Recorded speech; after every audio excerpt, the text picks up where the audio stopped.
A'udzubillahi minasyaitonirrajim. Bismillahirrahmanirrahim. Robbi a'udzubika min hamazati sayatin wa a'udzubika robbi ayahdurun. Robbi shrahli sadri wa yassirli amri wahlul 'uqdatam min lisani yafqahu qawli. Assalamualaikum warahmatullahi wabarakatuh. Alhamdulillahirabbil alamin. Segala puja-puji milik Allah Subhanahu wa taala yang atas rahmat karunia kasih sayangnya. Alhamdulillah sore hari ini kita dikumpulkan di tempat yang mulia ini. Pertama-tama mari kita sama-sama doakan siapapun yang menjadi jalan pertemuan kita di sore hari ini senantiasa mendapatkan keberkahan dari Allah Subhanahu wa taala. Amin. Salawat serta salam juga kita lupakan, kita sampaikan kepada seluruh nabi dan rasul, wabil khusus baginda besar kita Rasulullah Muhammad sallallahu alaihi wasallam, kepada para sahabat-sahabatnya, tabi'in, pemuka-pemuka agama, wali-wali Allah, pejuang-pejuang bangsa, dan senantiasa sampai kepada kita sampai akhirul zaman. Amin, amin ya Allah ya Rabbal alamin. Saya selalu mendisklaimer dulu bahwa saya bicara bukan mau ceramah, bukan mau mentausiahi, bukan mau mengasih wejangan gitu, tetapi kita discuss gitu ya, kita belajar bersama, kita tumbuh bersama, kita bertukar pikiran. Dan di sini nggak ada benar salah, di sini nggak ada guru murid, di sini semua murid yang lagi mau belajar gitu. Hari ini kita akan ngomongin lapisan jiwa sih sebetulnya, lapisan diri sih sebetulnya, yang saya rasa ini yang akan menjadi software utama kita untuk kita pahami sebagai instrumen lah ya, kalau bisa instrumen kehidupan. Karena once kita menguasai dan terus belajar menguasai ini, saya rasa kita akan terus bertumbuh gitu. Oke, saya mau mulai dulu dari sini, ibu dan bapak, teman-teman semua. Saya pakai ini deh biar nggak terlalu bold. Oke, ada dua poin penting yang saya rasa akan jadi highlights kita di sore hari ini gitu. Yang pertama, kita bicara tentang hidup. Oke. Yang kedua, kita bicara tentang aksesoris hidup, atau sering disebut gaya hidup gitu. Yang menyusahkan kita itu sebetulnya hidup atau gaya hidupnya? Gaya. Tapi hidup harus gaya memang.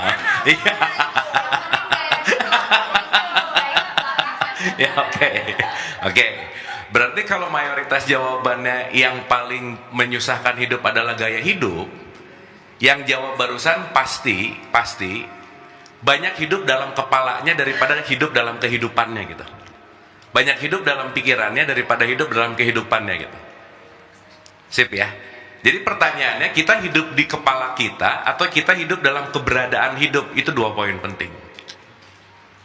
Ya, karena di luar aman-aman aja, kehidupan oke-oke aja, tapi kita bisa merasa worry detik ini. Bisa begitu nggak? Kita bisa merasa anxiety detik ini, bisa nggak? Sip. So, kalau saya pinjam beberapa perspektif dari filosof-filosof yang banyak gitu ya, maksudnya banyak mengatakan hal ini, bahwa semua kesulitan hidupmu terjadi pada ilusi pikiranmu sendiri gitu. Maka ini sering disebut the illusion of mind.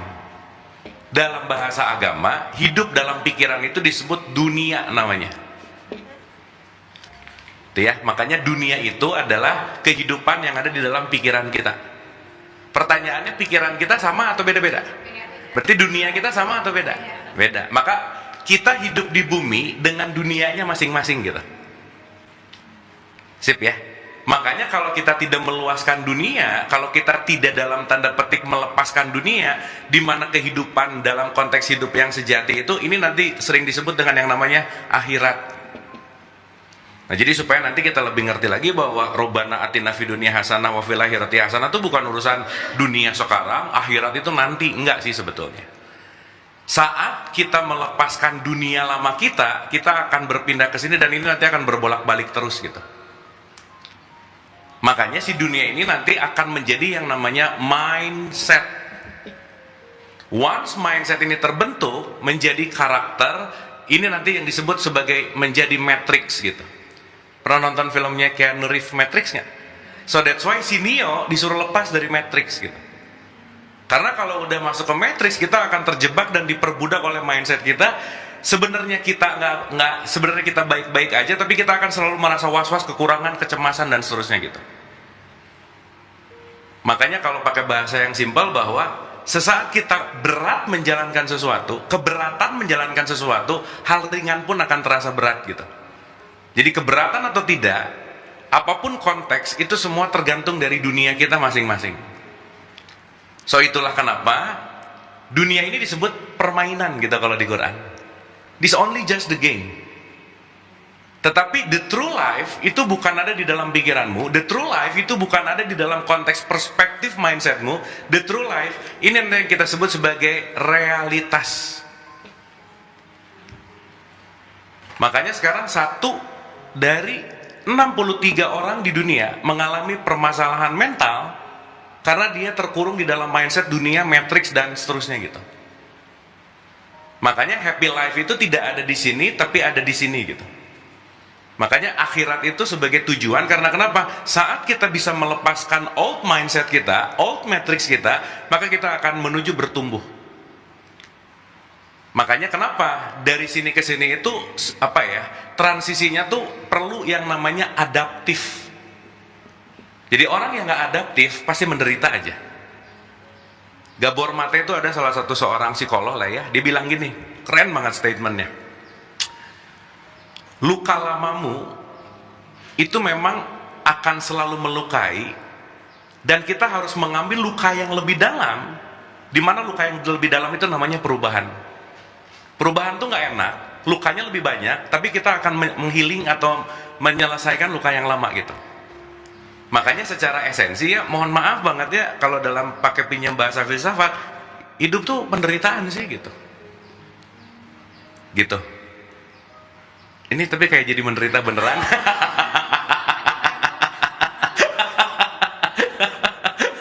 Kenapa hidup disebut penderitaan? Karena hidup itu serangkaian perubahan, dan perubahan tuh nggak enak. Contoh. Punya uang menderita karena urusannya dikejar-kejar orang pajak. Nggak punya uang susah juga. Sekolah banyak PR menderita. Nggak sekolah bodoh menderita juga. Punya kerjaan menderita, sibuk. Nggak punya kerjaan, nggak punya uang. Semua kalau kita dalam konteks ini hidup itu menderita gitu. Berarti concernnya bukan terletak dari ininya, tapi how we manage gitu. Makanya sesaat kita tidak bisa memanage hidup, which is hidup itu nanti sama dengan diri. Once kita tidak bisa memanage diri, ya semuanya akan jadi penderitaan. Semuanya pasti akan jadi dalam konteks apapun akan ada keluhan-keluhan yang kita akan keluarkan gitu. Panas bisa salah, hujannya salah gitu. Gini ya salah, ya gitu yang salah. Nggak ada yang benar gitu. Kenapa? Karena hidupnya tuh hanya dalam konteks sebatas dengan, ingat ya, dunia kita itu punya limit masalahnya. Nah yang keren nih, yang bukan keren sih, yang bahaya, limitasi pengetahuan dunia kita pakai untuk menilai orang lain gitu. Wah udah aja, chaos aja udah. Makanya kan sebanyak-banyak yang kita tahu, lebih banyak yang kita nggak tahu. Makanya kenapa sih concern dari hidup itu, nanti ya, ini kalau nanti ujung ke bahasa filsafat tentang kebahagiaan, ujung dari filsafat kebahagiaan adalah keep learning. Orang yang tidak pernah mau terus belajar nggak akan happy hidupnya gitu. Karena kekurangan pengetahuan akan kekurangan pemahaman pasti akan sulit menerima realitas gitu. Itu sih intinya. So itulah kenapa. Kenapa? Point of view. Betul. Nggak merubah keadaan. Betul. Cuma point of view-nya aja yang berubah. Betul. Kayak misalnya tadi kan aku bilang belajar ujian menderita kan. Aku nggak ngeliat dia sebagai menderita. Aku lihat aja dia sebagai latihan, bakal pinter ntar. Tuh. Kan nggak menderita. Tuh. Situasi sama. Tuh. Sama juga kayak gitu kan. Betul. Nah, si ini tuh adalah point of view kita gitu. Iya betul. Makanya kita semua tuh ngelihat hidup itu merubah situasi. Kalau bicara tadi betul. perubahan, sebenarnya merubah point of view, bukan merubah situasi. Betul. Kadang orang yang suka agak salah itu merubah situasi nggak pernah bisa dirubah, tapi bagaimana kita melihat sesuatu yang harus kita rubah gitu. Betul. Kan ya? Realitas nggak bisa kita kontrol, respon terhadap realitas yang bisa kita kontrol. Iya. Gitu intinya. Sip ya. Cuman pengennya kebanyakan orang realitasnya yang berubah. Iya, benar. Gitu. Dan kalau kemarin kita bahas ya, hidup tuh masalah kan cuma satu ya, nggak banyak. Apa yang aku inginkan nggak kejadian, udah selesai, itu aja. That's it gitu. Akhirnya kalau realitas lebih besar atau realitasnya lebih kecil daripada point of view-nya, pasti menderita aja. Berpasti aja. Gitu intinya. Nah, berarti poin yang paling terpenting, poin yang perlu kita pelajari adalah kalau hidup itu kaitannya sama diri, itulah kenapa semua pembelajaran dari sudut pandang agama manapun, kepercayaan manapun, ujung-ujungnya adalah kenalilah dirimu gitu. Know yourself. Understand yourself gitu. Karena hari ini banyak orang yang gak kenal dirinya karena dia terlalu sibuk untuk ngontrol yang tadi tuh. Gimana caranya dia berubah, gimana caranya ini begini, gimana caranya itu begitu gitu.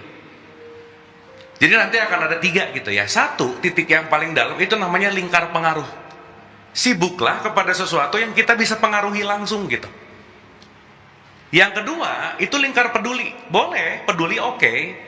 Yang ketiga nanti kita akan masuk kepada lingkar yang namanya lebih luas lagi lah. Tapi intinya adalah jangan sampai terlalu sibuk kepada sesuatu yang kita nggak bisa pengaruhi langsung gitu. Contoh bangun tidur mikir, aduh gila ya Amerika, ini teksnya udah nggak ada urusan, nggak bisa ngapa-ngapain juga gitu. Peduli boleh gitu ya, melakukan itu oke. Tapi kalau kita mulai sibuk dan sadar bahwa hari ini yang bisa aku pengaruhi apa langsung, jangan mengambil beban yang bukan bebanmu gitu lah kira-kira. Nah sekarang kalau ngambil beban yang bukan beban kita terus kita pikirin, akhirnya apa? Mencoba merubah yang namanya realitas, sehingga semakin mencoba merubah yang namanya realitas, dunia kita makin sempit gitu. Nah makanya kenapa kalau dalam bahasa Quran, adakanlah perjalanan di muka bumi, main yang jauh gitu. Punya pengetahuan yang luas gitu. Karena keyakinanmu saat ini, pengetahuanmu saat ini pasti ada limitnya. Nah yang lucu, kita nggak mau meluas tapi judgement. Akhirnya nanti beda dikit kafir, beda dikit bid'ah, beda dikit salah gitu. Padahal kita diciptakan berbeda itu untuk saling kenal mengenal dan saling belajar gitulah kira-kira. Sip ya? Oke sampai sini. Tapi premis yang akan kita bahas tuh di sini gitu. Artinya kalau kita mau fokus kepada lingkar pengaruh, fokusnya kemana? Ke diri gitu. Jadi ada pengaruh, peduli, dan satu lagi tuh saya lupa lah, ada 3 lah pokoknya. Tapi intinya titik yang paling dalam itu disebut lingkar pengaruhnya gitu. Apa yang bisa kita pengaruhi langsung, kontrol. Apa sih yang bisa kita kontrol langsung? Tadi respon. Dah nggak ada lagi. Kita nggak bisa ngerubah orang lain, kita nggak bisa ngerubah realitas, tapi kita bisa mengatur respon. Makanya masalah itu problem itu cuman 10% sih. 90%-nya how we react terhadap problem gitu. Itu poinnya. Nah, kalau reaksinya sama, point of view-nya sama, hasilnya sama nggak? Sama. Nah ini jadi habits gitu. Nih ya, saya mau kasih contoh dulu. Kemarin waktu Idul Fitri ada kata-kata gini nggak? Selamat datang pada hari atau selamat pada hari kemenangan. Ada kata gitu nggak? Nah, kemenangan terhadap apa sih kira-kira? Ya kan outcome kemenangan ini biasanya ya kemarin nggak boleh makan pagi, sekarang menang boleh makan pagi gitu misalnya. Kan bukan gitu ya. Kemenangan di situ adalah kemenangan bagaimana kamu melawan habit selamamu. Yang 30 hari udah mulai kamu regulasi, akhirnya habit selama yang 30 hari yang buruk stop. So you become yourself gitu kira-kira. Karena nanti kita akan ngerti musuh paling besar hidup itu habits, titik, udah nggak lagi. Karena 98% bayangin nggak, yang akan mengontrol diri kita itu apa? Habits. Dah. Dan habits ini berlaku di mana? Di subconscious mind. Sesuatu yang tidak aku sadari. Dan nanti boleh mulai direnungkan juga sih dalam keseharian itu banyak yang dilakukan kebiasaan bukan karena keputusan gitu. Bukan karena sengaja gitu. Bukan karena aku mau, bukan karena keputusanku. Hampir 98% yang kita lakukan justru habits yang diulang-ulang yang bukan kontrol maunya aku gitu. Makanya nanti kalau ada kata-kata free will itu nanti dipertanyakan sih gitu. Kan orang ngomong aku tuh manusia merdeka, enggak juga. Aku tuh bebas memilih, enggak. Karena kita merasa bebas memilih, padahal kita dikontrol oleh habits yang sama, dengan program yang sama, tapi harapannya pengen hasilnya beda gitu intinya. Sip ya? Oke ya, sampai sini ya? Oke. Aman sampai sini? Paham ya? Dapat? Itu sama juga dengan 90-10 principles. Ya. Dan 10% apa yang terjadi itu sebenarnya 90% dari how we react. Betul, betul. Jadi bagaimana kita bereaksi itu yang justru yang bisa kita dalam tanda petik pengaruh gitu. Karena pokoknya ujung-ujungnya ya teman-teman ibu bapak satu aja, kita nggak bisa menolak realitas, udah gitu aja, titik udah. Nah nanti ini ada kaitannya sama syahadat nih, nanti kita akan bahas di 2 pertemuan yang akan datang gitu. Ya oke ya sampai sini ya, dah. Nah sekarang gini,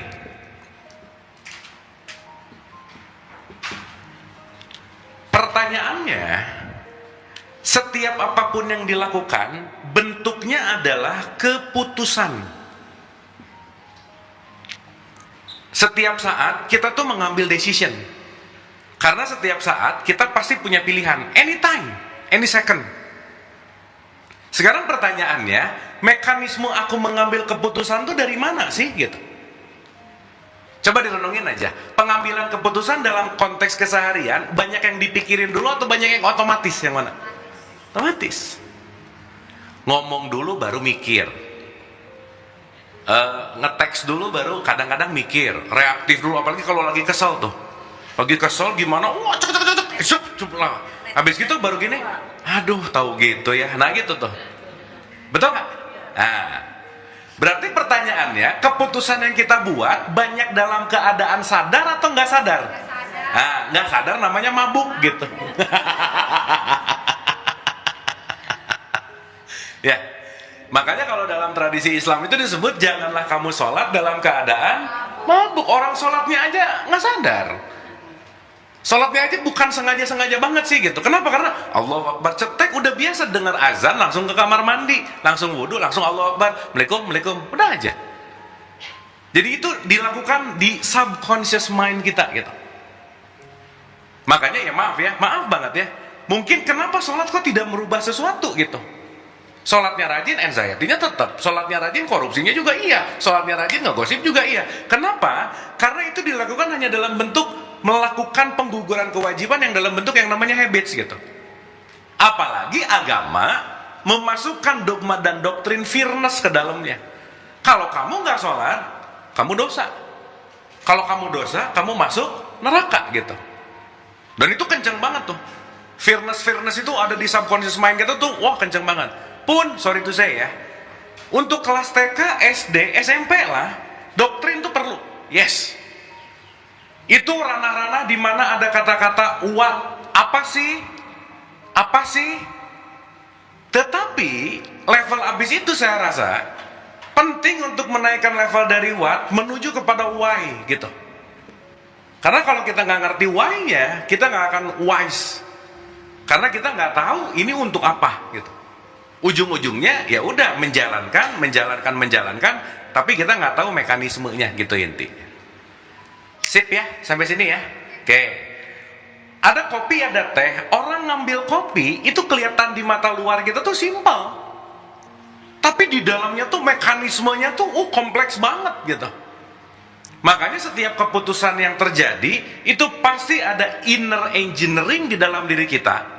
Di mana inner engineering itu yang perlu kita pahami. Makanya memahami diri itu sesuatu hal yang jangan pernah berhenti gitu kira-kira. Karena segimanapun proses hidup gitu ya, kita akan selalu memahami diri layer by layer. Contoh. Menua itu pasti, tapi mendewasa itu pilihan. Artinya, secara otomatis usia kita akan bertambah, tetapi kedewasaan itu urusannya kita mau melatih atau tidak. That's your choice. Yang tua belum tentu dewasa. Dan tua ini urusan usia gitu misalnya, belum tentu usia 60-70 tuh dewasa tuh belum tentu. 20-25 tuh belum tentu juga nggak dewasa, belum tentu gitu. Sip ya, karena urusannya kaitannya bukan pada konteks fisikal, tapi pada engineeringnya gitu. Nah, sekarang kita mau bahas dulu dari yang paling luar lah gitu ya, supaya kita mudah nih. Yang langsung kita bisa lihat fix gitu ya, langsung dengan visual, itu adalah bagian paling luar diri kita, itu namanya adalah jasad. Fisik nih. Fisik nih semuanya. Kelihatan gini, kelihatan gitu, kelihatan gini, kelihatan gitu gitu. Contoh-contoh.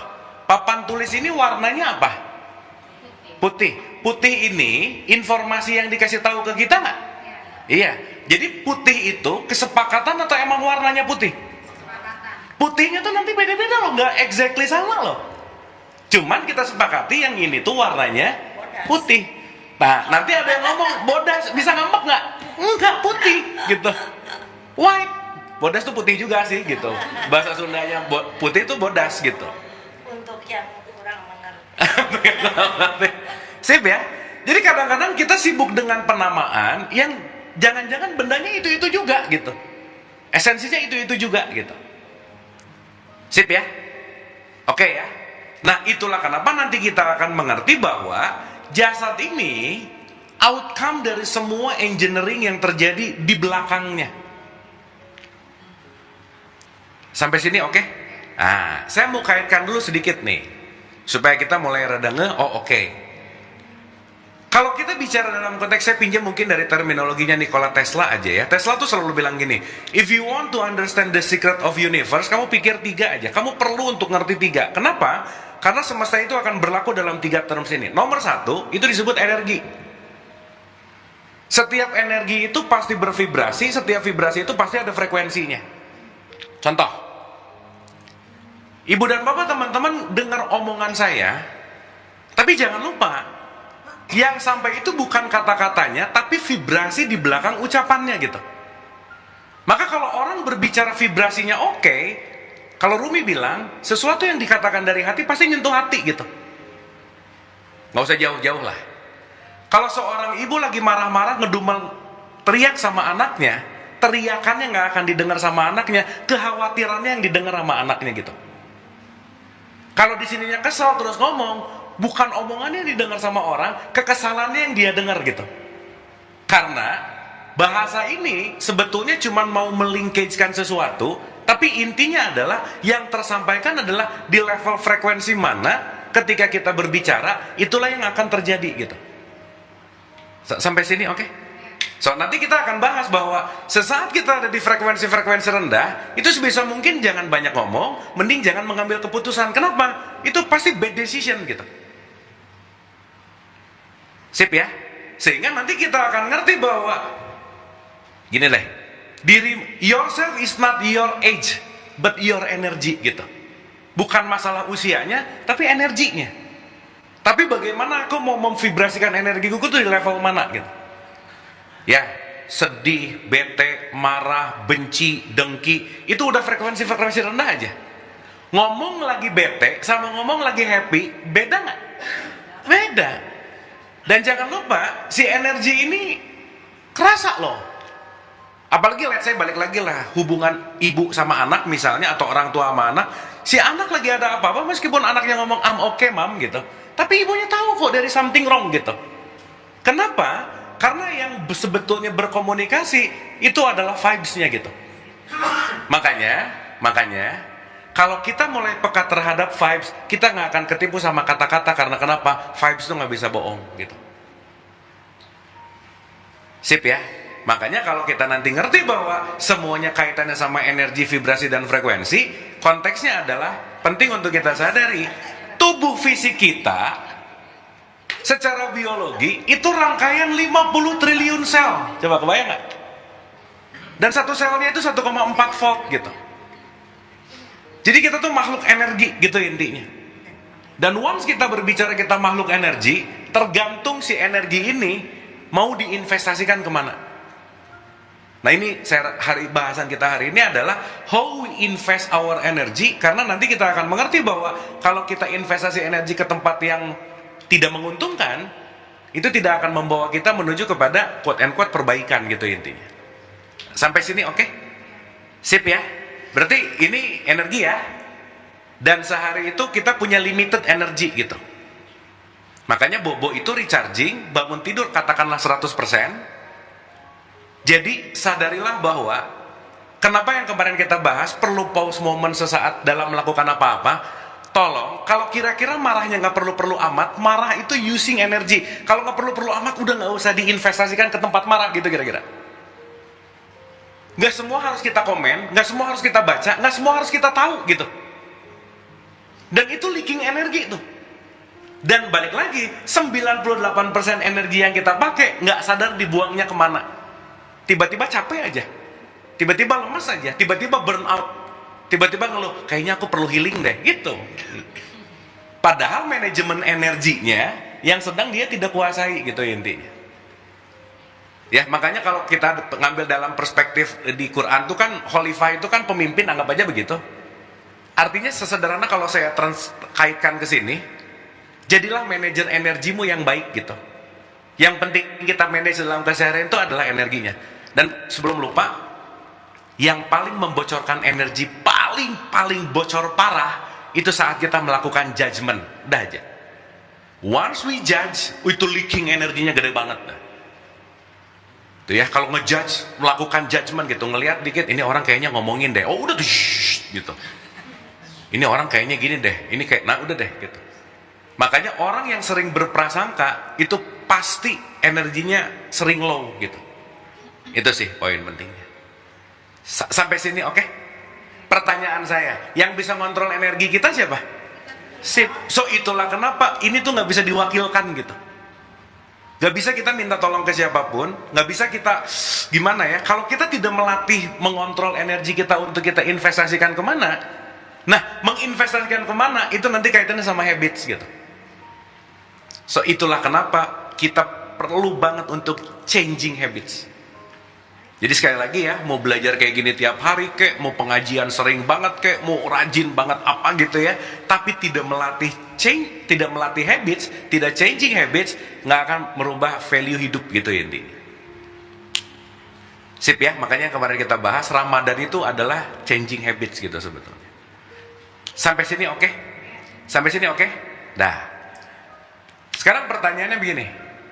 Yang memengaruhi tangan kita mengambil keputusan berarti ada sesuatu nggak?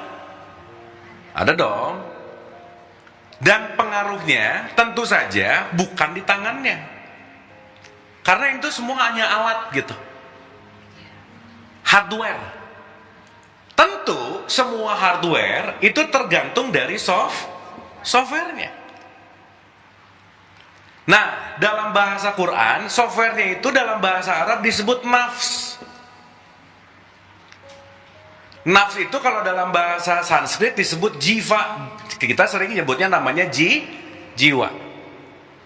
Di satu bahasa juga ini sering disebut namanya manas. Nah, karena si jiwa ini nanti yang akan menentukan keputusan yang akan diambil oleh tangan kita, kaki kita, semuanya deh. Itu tergantung dari konteks yang namanya jiwa. Berarti omongan seseorang refleksi dari jiwanya nggak? Iya. Berarti kalau orang ngomong kasar, jiwanya lagi luka nggak? Maka kalau ada orang ngomong kasar ke kita, sadarilah dia lukanya lagi ada, dia jiwanya lagi luka, berarti dia perlu kasih sayang gitu. Jangan dilukain lagi gitu. Yang bahaya orang ngomong kasar ke kita, kepancing kitanya ngomong kasar balik. Berarti dua-duanya sakit. Nah gitu. Ininya nggak beres gitu. Nah, berarti dua-duanya emang sakit gitu. Yang waras yang ngalah benar. Tapi yang ngerti sih yang ngarah. Iya benar, yang waras yang ngarah gitu. Ya paham ya. Jadi sekarang kalau ada orang yang ngejelekin, ngehujat apa, ingat itu datang dari jiwanya. Gitu. Dan kalau kita terpancing sesuatu yang tadi tuh, kita sakit hati gara-gara omongan orang lain, berarti juga ininya juga nggak stabil gitu kira-kira. Sip ya, karena nanti kita akan ngerti bahwa ucapan siapapun itu tidak pernah datang dari luar, tapi konteksnya itu merefleksikan jiwanya. Sampai sini oke? Berarti kalau orang berperilaku jahat, omongannya kasar, kotor, apa dan lain-lain, ada sesuatu di jiwanya. Salah satunya adalah dia defisit kasih sayang biasanya. dia defisit frekuensi tinggi gitu. Tapi ketika kita berhadapan sama orang seperti itu, kita kan juga naik turun ya. Pasti. Lagi energinya lagi low atau lagi high, dan respons itu akhirnya keluar ketika level energi kita di situ. Betul. Nah, pertanyaannya adalah bagaimana kalau kita selalu bertemu orang ini, mendingan kita hindari dan kita menganggap toxic gitu kan, sekarang musimnya gitu ya. Iya. Kamu ada toxic gitu kan. Iya. Atau gimana nih manage-nya nih Kang, kayak kan pas kita ketemu kan kita nggak bisa ngontrol lagi high, oke bisa lagi low gitu, itu gimana? Iya, oke. Ada 3 tipikal manusia. Nomor 1, dia meningkatkan energi. Nomor 2, biasa aja. Nomor 3, vampire energi emang. Iya. Jadi yang satu uplifting, yang satu normal, yang satu tuh bikin drain gitu. Itu selalu ada. Dan keputusan kita untuk bisa berinteraksi, that's your choice. Kan gitu kira-kira. Jadi kalau sekarang aku melindungi diriku, energiku supaya nggak drain, karena kalau ini adalah toxic membuat energi kita drain, itu namanya self love gitu. Tapi keputusan itu diambil karena kesadaran, bukan karena benci. Tapi aku mau melindungi diriku untuk membuat aku tetap self love gitu kira-kira. Kan beda ceritanya. Bukan dendam gitu. Bukan dendam. Ya, ada loh tipikal orang-orang, contoh nih ya. Tipikal orang-orang yang energinya vampire itu biasanya kecerdasan emosinya tuh rendah. Orang yang kecerdasan emosinya rendah itu udah pasti nomor 1 oversharing, ngomongin dirinya sendiri, dan ini ciri-ciri orang yang sangat rendah energinya. Ngeluh mulu aja, udah gitu aja kira-kira. Ngeluh aja terus. Contoh. Teman-teman, ibu dan bapak pernah nggak ketemu satu orang ngomong 5 menit, 10 menit, selesai ngomong tuh dapat boosting energi? Pernah gitu nggak? Yes. Pun sebaliknya, baru ketemu 5 menit, udah lemes banget. Pernah gitu nggak? Nah, itu kerasa gitu. Kerasa banget gitu. Nanti kalau lebih peka lagi di ruangannya atau di mana, ini semua tuh nggak bisa dibohongin aja udah. Karena kenapa? Semuanya tuh kaitannya sama si vibrasi gitu kira-kira. Makanya penting banget untuk kita melakukan yang namanya gimana caranya untuk si ini semua energi kita ini nggak boros gitu intinya. Contoh. Di tradisi Islam sholat wajib sehari 5 kali, bener nggak? Yes. Sebelum sholat disuruh wudhu nggak? Iya. Nih, ini menarik banget nih. Sesaat kita bangun tidur, kita dengar berita, kita melakukan apapun, ini draining energy. Salah satu recharging energy adalah back to the nature. Salah satu nature yang paling mudah adalah ada 2, kalau nggak air ya tanah. Maka grounding itu bisa memperbaiki, air itu juga bisa memperbaiki gitu. Maka sebelum kita sholat, itu sebetulnya kita tuh ngebasuh dulu si energi ini. Nanti ya di pertemuan ke-6 kita akan ngerti bahwa ada tubuh fisik, ada tubuh energi. Kalau tubuh fisik dikasih mandi terus, tapi tubuh energinya nggak dikasih mandi, nggak dibersihin, fisiknya bersih tapi energinya low gitu kira-kira. Makanya nanti lapisan semua energi itu perlu dibersihin gitu intinya. Nah, waktu wudhu, air dibasuh ke tubuh nggak? Iya, itu lagi ngebersihin kulit bukan? Bukan. Wudhu itu ke kuping bukan ngebersihin kuping, tapi cek apa yang kamu dengar, membersihkan pendengaran. Indra. Waktu kumur-kumur bukan ngebersihin kotoran gigi, tapi ucapanmu. Waktu kesini pikiranmu dan seterusnya. Means waktu kita ketemu air, makanya kalau wudhu itu di surat 5 ayat 6, kalau nggak ketemu air disuruh ketemu tanah. Artinya apa? Supaya si energinya recharge, flushing, dan dia back, at least ada recharging gitu. Dan jangan lupa, setiap sentuhan sama orang siapapun, cetek, itu akan berpindah energi pasti. Makanya after wudhu sebisa mungkin jangan sentuhan. Karena kenapa? Supaya kamu sholatnya pure gitu kira-kira. Di fikih disebut kalau sentuhan jadi batal gitu. Jadi sehari-hari sebetulnya kita flashing energi nggak? Iya. Dalam tradisi Islam kan begitu. Makanya semua deh, mau baptis kek, mau melukat kek, pasti urusannya sama air gitu. Karena point of view-nya sebetulnya apa? Kaitannya adalah untuk konteks kepada energi ini gitu. Sampai sini oke? Sip. Kok jadi kurang berenergi gini sih? Dapat ya? Gitu. Jadi milih-milih gitu. Milih-milih bahwa kira-kira ini kurang oke energinya, udah ganti aja gitu. Nah, kalaupun kita punya sedekah energi, nggak apa-apa lah, satu hari 10%, nggak apa-apa, sok dengerin orang yang toksik 10% aja, udah gitu. Jadi kalau udah hari ini kepakai 10%, udah habis ini udah sedekah energi saya udah habis, udah nggak usah didengerin siapapun, nggak penting gitu kira-kira. Tapi kalau klien kan nggak bisa milih. Oh iya sih.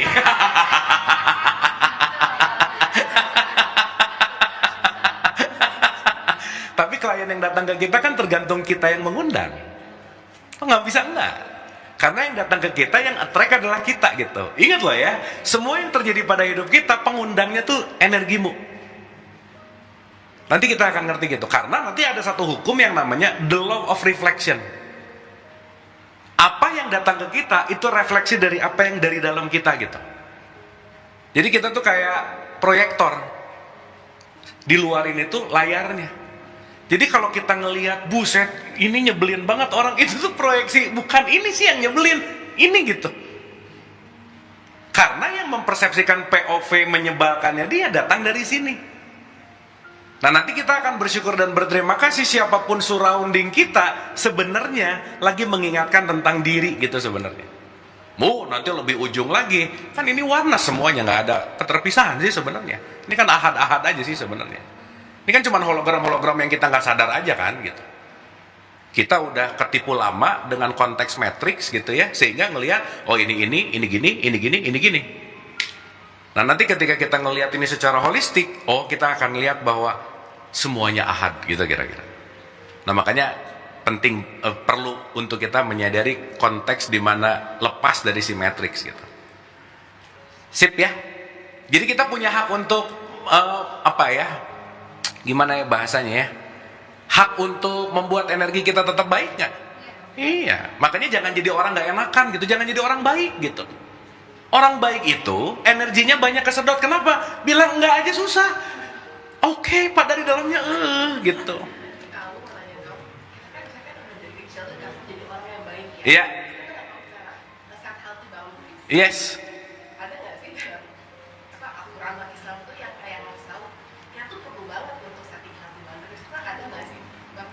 Iya, di surat 66 ayat 6 itu ada kalimat peliharalah dirimu, baru keluargamu. Iya, betul. Kalau gelas kita kosong, kita bisa ngisi gelas orang. Betul. Gimana kita mau ngasih cinta ke orang kalau kitanya nggak penuh cinta, betul nggak? Poinnya kan ada di situ gitu. Makanya yang pernah kita bahas, ada orang jahat, orang baik, sama orang sadar kan. Kalau jadi orang baik terus, itu kayak lilin gitu, nyinarin sekitarnya tapi kebakar. Makanya ada satu statement, jangan membakar dirimu untuk menghangatkan orang lain gitu. Kebakar buat bikin hangat, tapi kitanya nggak hidup gitu. Kan itu poin. Ini kan. Ya. Kalau ada perasaan jadi orang baik. Ini kayaknya orang baik semua deh di sini ya. Orang baik kan. Jadi kayak tadi kan nggak bisa nolak, nggak bisa ini. Akhirnya ujungnya mentok. Akhirnya dia akan merasa bilang selama ini udah berkorban loh, gitu kan. Oke. Karena itu bukan itu yang orang itu juga minta, gitu. Betul. Jadi tadi ya mungkin korelasinya dengan kesadaran bahwa ya kita emang mau ngasih, bukan mau berkorban. Betul.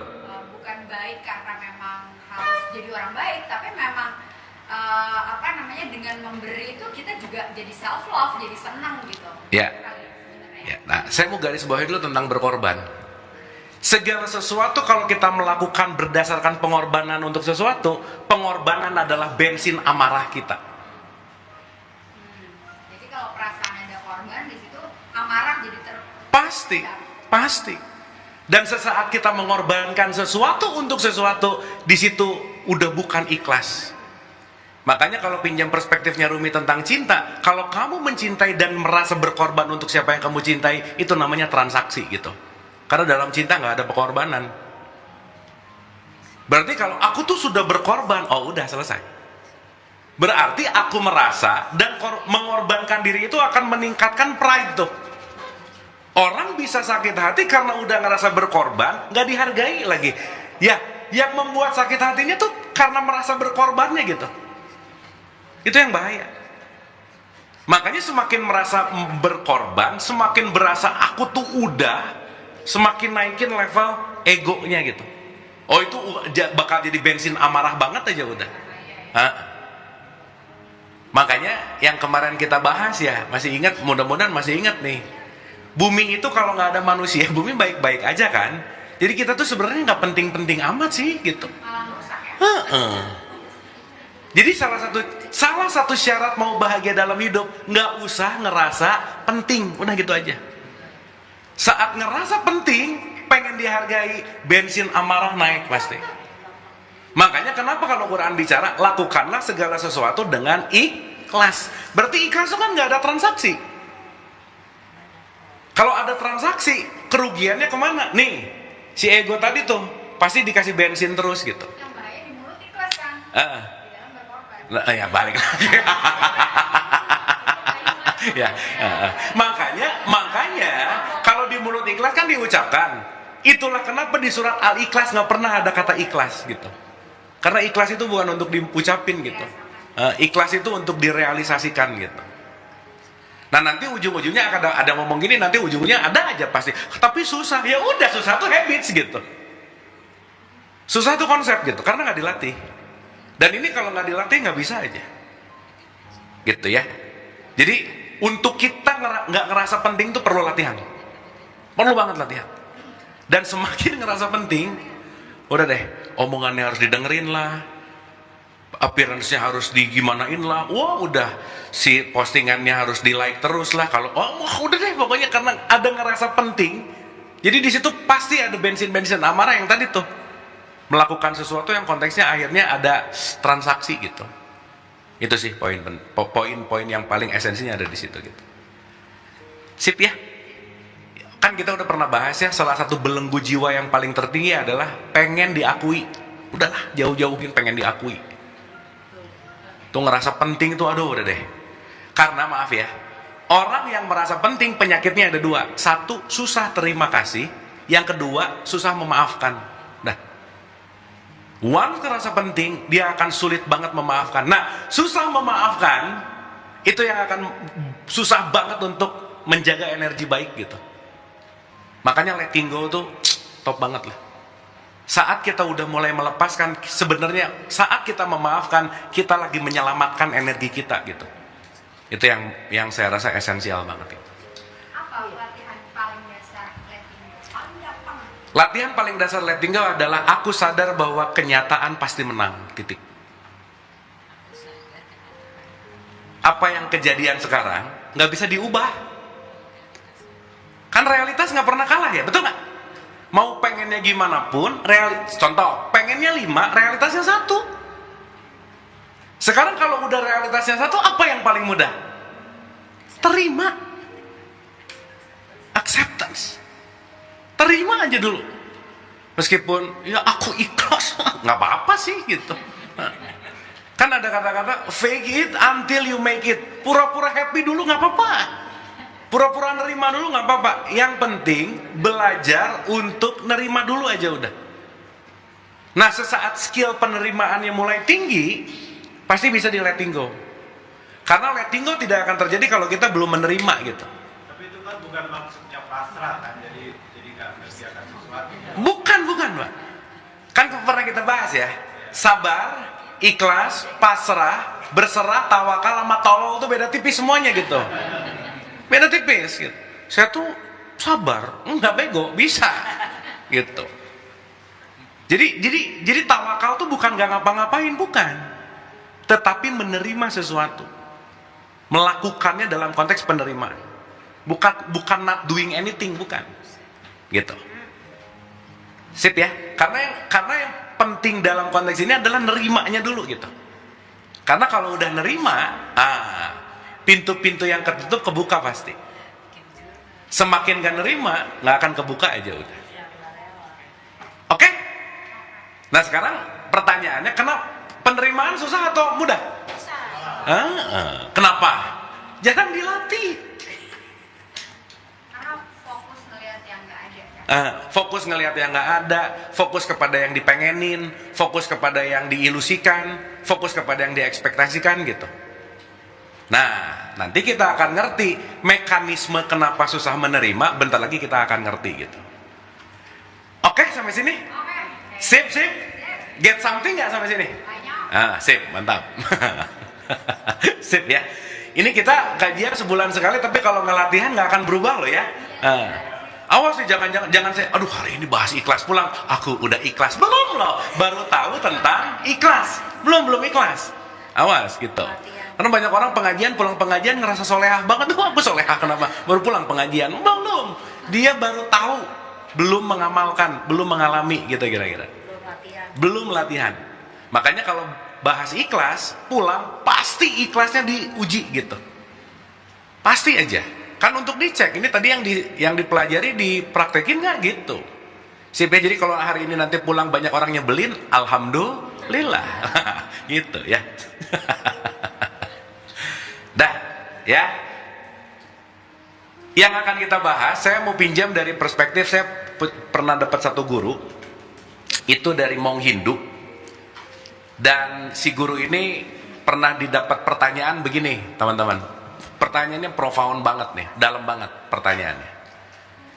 Jadi ada satu pertanyaan ke guru saya waktu itu, ke gurunya guru saya, berarti dia kan masternya gitu. Guru, kalau kamu besok mati, ini pertanyaan begini, kalau kamu besok mati, hari ini kamu akan ngasih ilmu apa yang paling terpenting untuk murid-muridmu gitu. Apa sih ilmu yang paling penting, paling dalam, paling esensial untuk kita ketahui dalam hidup? Si guru itu cuma jawab satu. Ilmu yang paling penting dalam hidup ini dalam perspektif dia ya, which is nanti kita akan sadari bahwa ini beneran important sih, beneran penting.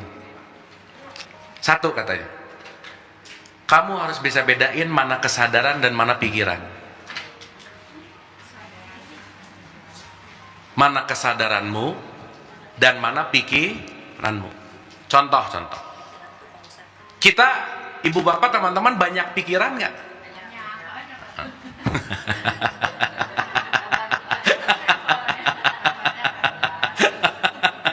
Ya.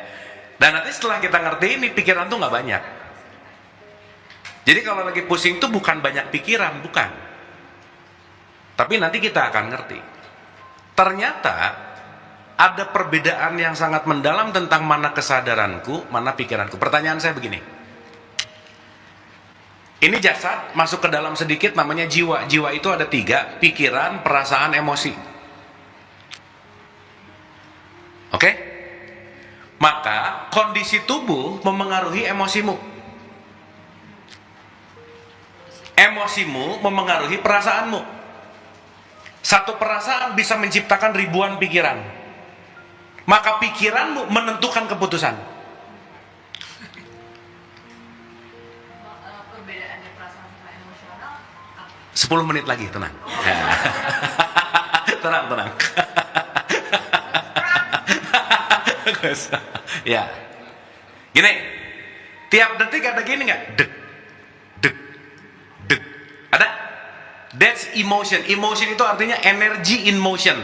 Energi yang sedang terjadi. Oke?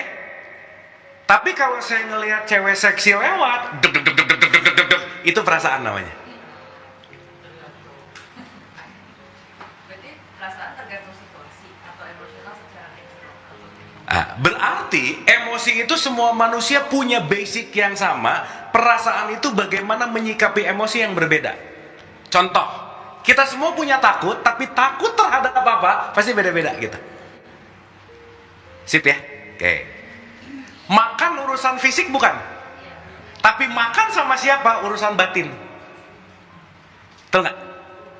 Mau tempatnya nggak oke, tapi makan sama orang yang kita sayangin, happy pasti gitu. Itu udah urusan fisik, udah urusan mental gitu kira di sini. Sip ya? Maka kesehatan fisik memengaruhi emosi, emosi memengaruhi perasaan, perasaan memengaruhi pikiran, pikiran memengaruhi keputusan. Makanya keputusan ini nanti disebut sebagai akhlak atau perilaku. Berarti asupan makanan memengaruhi emosi nggak? Olahraga memengaruhi emosi nggak? Berarti olahraga membuat akhlakmu bagus gitu. Menjaga makan membentuk akhlak yang baik. Ini kalau nggak ngerti ini kan nggak nyambung, apa urusannya olahraga sama akhlaknya bagus gitu. Karena kalau orang olahraga, emosinya bisa stabil, perasaannya oke, pikirannya tenang, keputusannya lebih oke. Dapat dopamin. Nah, di situ keluar yang namanya DOSA, dopamin, oksitosin, serotonin, adrenalin. Sip ya. Berarti gerak tubuh sama gerak mental dua-duanya perlu balance nggak? Itulah kenapa di setiap ritual pasti ada gerakan tubuhnya gitu. Sholat itu ada gerakannya. Kenapa? Karena dia perlu emotion, tapi batinnya perlu khusyuk gitu. Karena kalau tubuh yang jarang gerak, fix, emosinya nggak bagus aja. Sok mager seharian duduk aja mager. Main handphone. Gini terus, tuh pasti energinya tuh udah, dia nggak akan mengalir dengan baik gitu. Contoh lagi, marah energi bukan? Energi. Baik atau buruk? Netral. Tergantung. Karena saat marah datang, kalau energinya dipakai ngepel, jadi bersih lumayan gitu. Benar nggak ini? Cuman karena tadi sekebiasaan marah ngelempar piring, udah marah piring hilang lagi gitu. Kasih samsak aja. Kasih samsak. Langsung sehat. Makanya concernnya adalah setiap apapun yang datang ke kita, ingat loh ya, perasaan itu tamu. Isi kan, Kayak jalan. isi go, ya. Datang, pergi. Datang, pergi. Nah, pertanyaan. Ini sampai sini dapat ya? Nah, ini emang nggak bisa sebentar, kita akan bahas ini dalam 2 atau 3 pertemuan gitu. Tapi at least hari ini kita ngerti core of the core-nya gitu. Dah. Jasad berubah nggak? Berubah nggak? Fix. Berarti fitrah bukan? Fitrah itu kan diri sejati kita. Bukan. Makanya jasad pasti berubah. Coret. Jiwa berubah nggak? Jiwa berubah nggak? Berubah. Orang pikiran tadi pagi, emosi, beda dong. Berarti juga bukan fitrah kita. Berarti dirimu bukan tubuhmu, dirimu bukan jiwamu, tapi dirimu adalah yang menyaksikan jiwa dan tubuhmu. Itulah yang disebut kesadaran. Dalam perspektif Quran ini disebut ruh.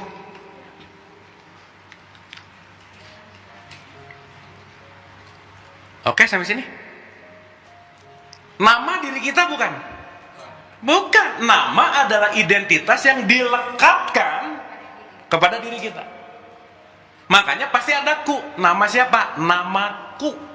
Ada ku-nya nggak? Iya, ku-nya tuh siapa? Nih. Jadi kalau nama dijelekin, lagi nyakitin aku nggak?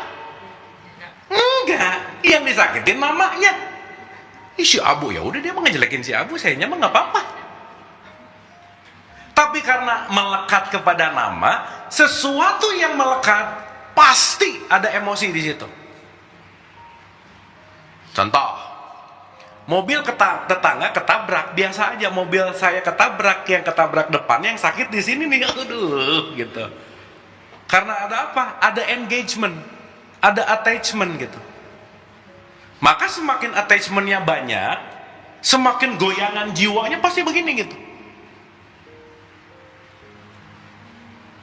Ya, makanya nanti salah satu PR terbesar dalam hidup adalah melepaskan kata. Makanya kata Buddha, the roots of suffering adalah attachment. Once you're not attached, selesai. Jadi suffering itu selalu datang dari attachment gitu. Sampai sini oke? Sip ya? Jadi pikiran itu dirimu bukan? Ini diam gini. Pikiran diri kita bukan? Bukan. Pikiran adalah alat yang dikasih ke kita untuk memproses data gitu. Buktinya apa? Pikiran ini berubah-berubah. Contoh. Hasil dari pikiran, perasaan, emosi jadi sebuah memori. Sekarang saya tanya. Kesadaran saat kita TK, kesadaran saat kita SD, kesadaran saat kita SMP, SMA, sama kesadaran saat sekarang, kesadaran yang sama nggak? Kesadaran. Berarti belum ngerti. Ulang dulu. Ya, ulang. Ya, udah kencang seragam lagi ya. Oke. Memori berbeda-beda. Ya,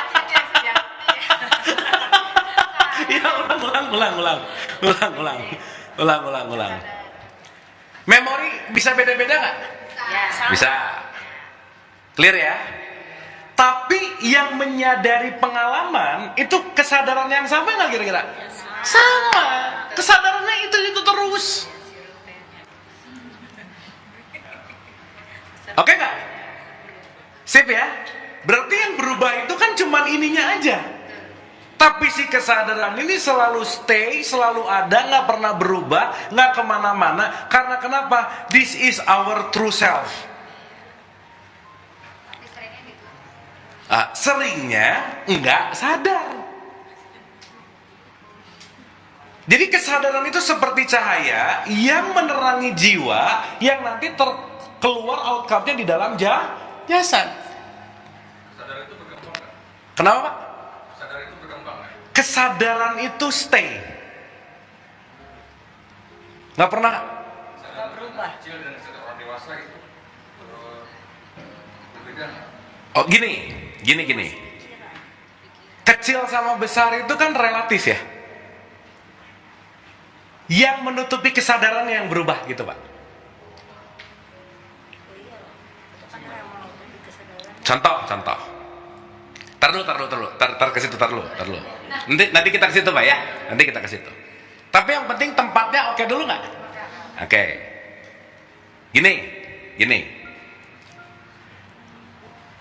Kalau tadi berbicara tentang perbedaan itu bukan pada kesadarannya tapi pada datanya. Datanya yang berubah.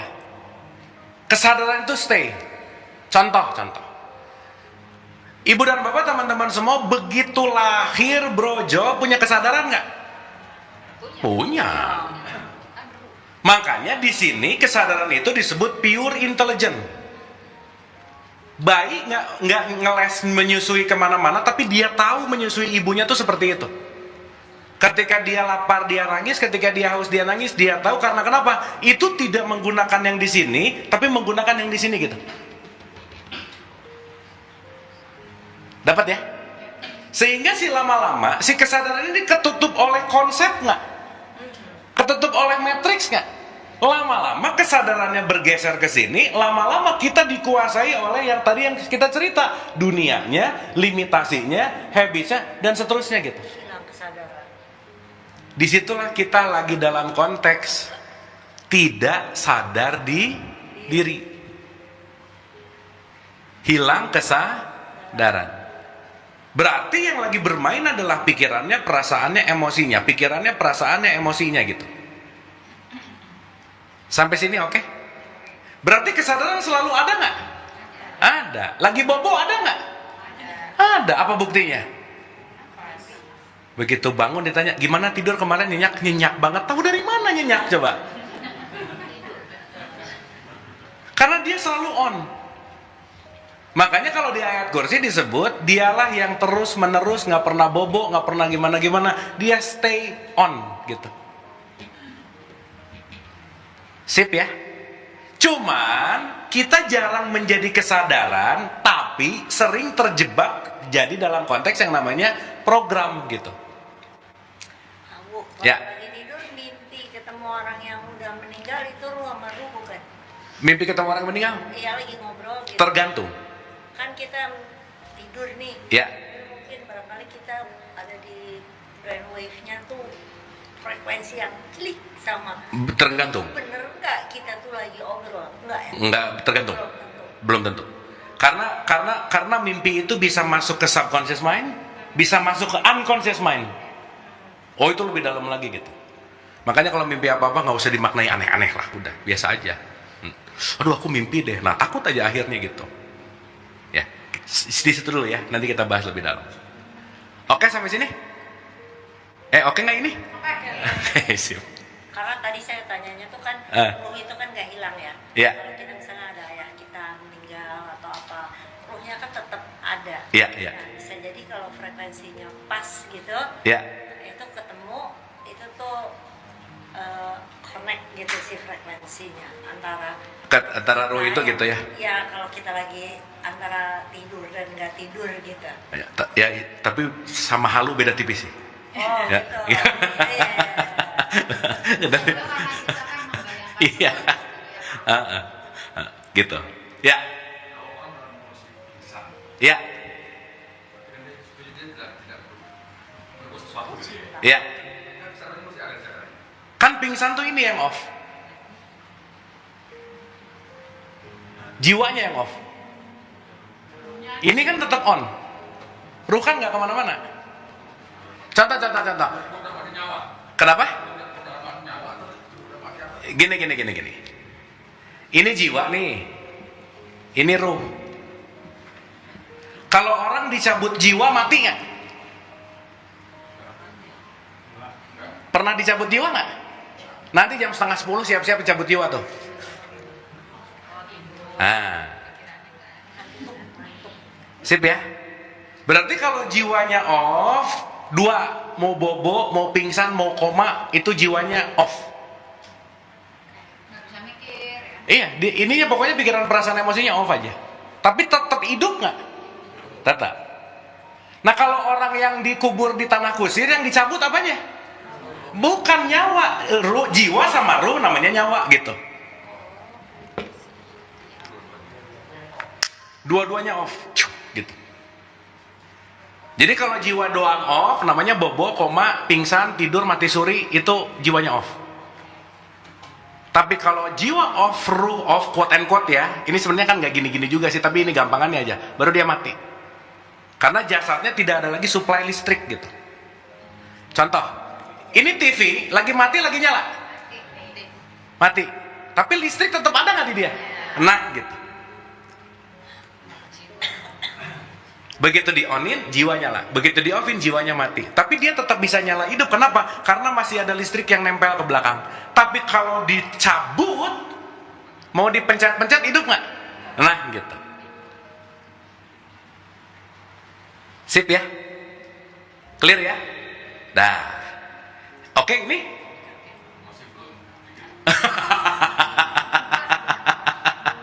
Ulang. Berarti intinya ada tubuh fisik, ada pikiran, perasaan, emosi, ada yang selalu menyaksikan pikiran, perasaan, dan emosi.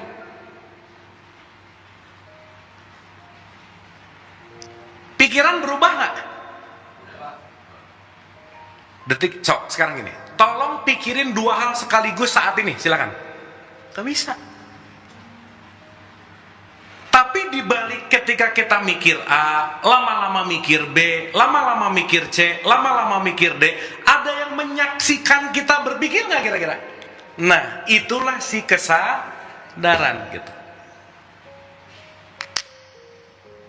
Berarti pikiran dirimu bukan? Bukan. Pikiran adalah data yang diinput selama hidup.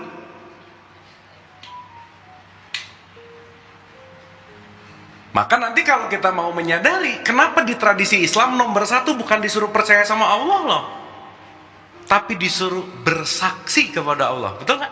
Makanya nomor satu tuh syahadat adalah bersaksi. Berarti ada yang menyaksikan, ada yang disaksikan. Sampai sini oke? Sip ya? Berarti kalau ada pikiran lewat set gini, besok bentar lagi lewat lagi B, lewat lagi C, lewat lagi D. Kita pikiran itu bukan? Bukan. Kita yang menyaksikan. Oh, aku lagi mikir A. Oh, aku lagi mikir B. Oh, aku lagi mikir C. Gitu nggak kira-kira? Sekarang saya tanya, semua pikiran harus kita iyahin nggak? Ya, jadi nggak usah percaya amat juga sama pikiran kita. Bisa dibantu. Itu yang bikin excited. Nah, gitu. Sip ya? Makanya pikiran itu salah satu basic nature-nya. Kalau nggak loncat ke belakang, loncat ke depan, selesai. Makanya disebut monkey mind. Tubuhnya di sini, nanti gimana? Tubuhnya di sini, aduh dulu kasus 5 tahun yang lalu masih sakit sekarang, kan aneh. film nangis. Nonton film nangis gitu. Berarti pertanyaannya, kita beneran hidup di hidup ini atau beneran hidup di pikiran kebanyakan? Dan itulah hidup di dunia. Udah selesai. Berarti harus menjarak gak dengan dunia? Itu namanya sholat nanti. Makanya saat pikiran dan kesadaran punya jarak, di situ namanya khusyuk. Aku tidak terganggu oleh pikiranku karena kenapa? Aku hanya sedang menyaksikan. Saat kita menyaksikan, there is no judgment di situ. Dan sesaat menyaksikan, itulah yang disebut the true happiness. Tenang, damai, bahagia saat kita ada di level ini gitu. Karena kita melepaskan judgment. Sampai sini oke? Nah ya, nanti 5 menit lagi pasti paham banget karena kita akan praktek bentar lagi. Tapi at least tahu dulu teorinya gitu. Kebayang dulu gitu. Dah, saya kasih contoh lagi. Tangan saya bisa kelihatan nggak? Kenapa bisa kelihatan? Karena ada cahaya yang memantul lewat retina ibu bapak, diinvert ke korteksnya, dimaknai, betul nggak? Karena kita sebut ini konsensus namanya tangan, maka ini disebut namanya tangan, betul nggak? Sip. Telapak tangan gitu. Pertanyaannya, kalau tidak ada cahaya, tangan ini kelihatan nggak? Nggak ada. Tapi ibu bapak akan menyadari cahaya karena ada tangan saya.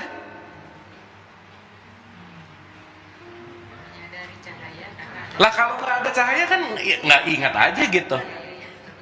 Ini sekarang cahayanya ada nggak? Ada. Ada. Sekarang ada nggak?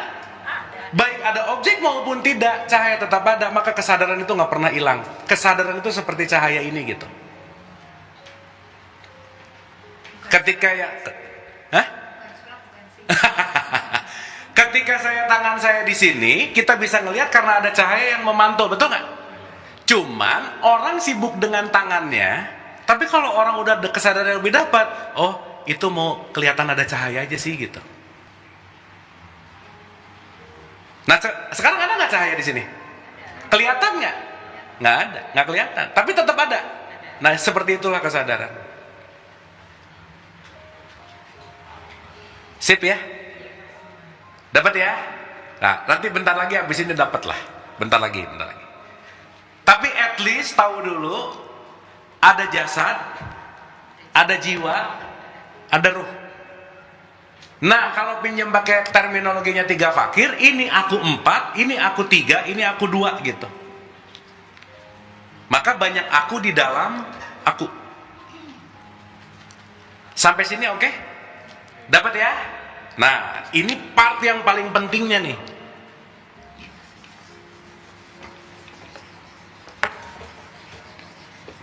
Berarti kesadaran ada terus nggak? Oke. Teman-teman ibu bapak lagi sadar nggak sekarang? Beda nanti lagi bangun dan sadar, beda lah ya. Beda. Wake up sama conscious itu 2 hal yang beda. Nah sekarang ini untuk memudahkan nih. Dah ya.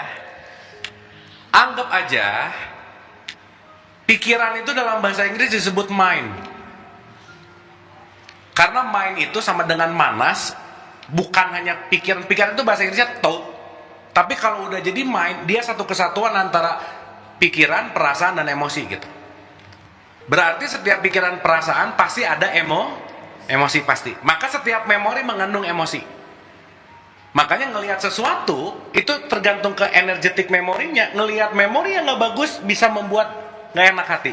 Pernah ngerasain gitu nggak? Sip. Oke ya. Nah, ada mind, ada awareness atau consciousness. Supaya nanti kita ngeh. Dan kalau kita ngelatih ini tiap hari, 99,9% masalah hilang aja udah. Tapi kata kuncinya latihan. Nah ini yang disebut guru saya, kamu kalau hidup nggak ngerti ini nggak akan happy aja. Dan ini ilmu yang kamu harus tahu dalam hidup, at least sekali tahu gitu. Karena this is the most profound, essential, teaching gitu. Guru saya waktu itu bilang gitu. Nah sekarang gini, bayangin kalau pikiran itu Kayak hotel, di hotel tuh banyak kamar. Oke? Jadi anggap aja mind itu kayak di hotel itu banyak kamar. Wah, pokoknya ini kamar yang banyak aja gitu. Dan si mind itu adalah menu-menu di mana satu bete, kesel, apalagi benci, senang, masak, tiktokan, olahraga, terserah deh semuanya. Nah, nanti titik senternya ini nanti kita sebut tenang, damai, bahagia. Sampai sini oke? Dapat ya? Berarti si menu mind kita banyak banget nggak? Ya, ini sekarang ada di ruangan namanya belajar. Nah, awareness itu adalah si sang penyaksi yang lagi loncat ke kamar manapun. Itu awareness kita gitu. Kesadaran. Jadi, gampangan kata, kalau saya lagi marah, bukan saya marah, kesadaranku lagi ada di ruangan marah. Saya marah nggak? Enggak. Tapi awareness-nya lagi mampir di ruangan marah. Maka di ruangan marah ada emosinya nggak kira-kira? Ada. Maka kalau aku ada di ruangan marah, rasanya kayak gini. Pertanyaan. Si awareness ini bisa loncat-loncat ke kamar-kamar yang lain nggak kira-kira? Iya, ini kan sekarang dikit-dikit di kamar belajar. Ini bentar-bentar IG, bentar-bentar Tokped, bentar-bentar Shopee, bisa nggak? Balik lagi ke belajar. Mungkin di kamar belajarnya cuma 5% gitu. Karena kenapa? Set, belok ke sini, belok, balik lagi, belok ke sini, balik lagi gitu. Makanya tiap saya diskusi, pasti saya banyak nanya. Kenapa? Karena tiap pertanyaan memancing awareness siapapun yang diajak diskusi untuk stay di kamar belajar gitu kira-kira. Sampai sini oke? Sip? Berarti kalau lagi bete apa yang terjadi? Kesadaranku lagi ada di kamar bete. Bisa nggak detik itu aku mau balik aja ke titik tengah? Bisa nggak? Bisa. Tapi kamar yang sering dikunjungi itu punya magnet. Dan bahkan magnetnya akan sangat menguat. Apapun habits yang dilakukan, pokoknya masuk ke kamar itu dulu aja. Sampai sini oke? Pernah dengar kata khusyuk nggak? Pernah dengar? Khusyuk adalah diam di satu kamar dalam waktu yang lama. Itu namanya khusyuk. Konsentrasi, fokus. Fokus bete maksudnya. Ya terserah, dimanapun. Berarti kalau saya tahu bete nggak enak, bisa nggak?